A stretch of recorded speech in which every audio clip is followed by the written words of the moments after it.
Welcome back to my channel. ఇలాంటి water bottle use చేసి ఇలాంటి మూతలు వేస్ట్ చేయకుండా మంచి టిప్ అయితే చెప్తానండి. కిచెన్లో చాలా బాగా ఉపయోగపడుతుంది, లేడీస్కి అయితే బాగా ఉపయోగపడుతుందండి. ఇంక ఇదైతే 2 మూతలు తీసుకున్నాను. అందులోనే 2 మూతలు తీసుకుని ఒక మూతకి మిడిల్లో ఇలాగా రౌండ్ షేప్ వచ్చేలాగా మిడిల్లో మాత్రం కట్ చేసుకోవాలి. అలాగే చాకును బాగా వేడి చేస్తే మనకి మూత అనేది ఈజీగా కట్ అవుతుంది అనమాట. బాగా హీట్ చేసుకుని ఇలాగా కటింగ్ చేసుకున్నాం. మిడిల్లో మాత్రం హోల్ అయితే చేసుకోండి. హోల్ చేసుకున్న తర్వాత రెండో మూత ఉంది కదా, రెండో మూత కూడా తీసుకుని మనకి ఇంట్లోనే టేప్స్ ఉంటాయి కదా, డబల్ టేప్ తీసుకోవాలన్నమాట. డబల్ టేప్ తీసుకుని ఈ విధంగా కట్ చేసుకుని ఇలాగ మూతకు సరిపడా టేప్ తీసుకోవాలన్నమాట.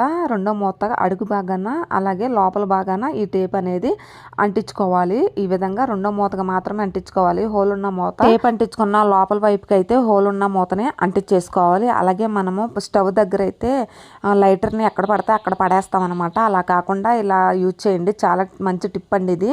ఇట్లాగా అడుగు భాగాన్ని టేపు అలాగ ఓపెన్ చేసి ఇలాగ మనకి నచ్చిన ప్లేస్లో ఇలాగ లైటర్ని అనేది అమర్చుకోవచ్చు అనమాట. ఆ మూత ఇట్లాగా సెట్ చేసుకున్న తర్వాత లైటర్ని ఇలాగ పెట్టుకోవచ్చు. మనకు కావాల్సినప్పుడల్లా పెట్టుకోవచ్చు, తీయవచ్చు అనమాట. ఈ విధంగా నచ్చితే లైక్ చేయండి. అలాగే వాటర్ కూడా వెళ్ళకుండా ఉంటుంది అనమాట. ఓకేనండి, వీడియో నచ్చితే లైక్ చేయండి. మరి థ్యాంక్ యూ.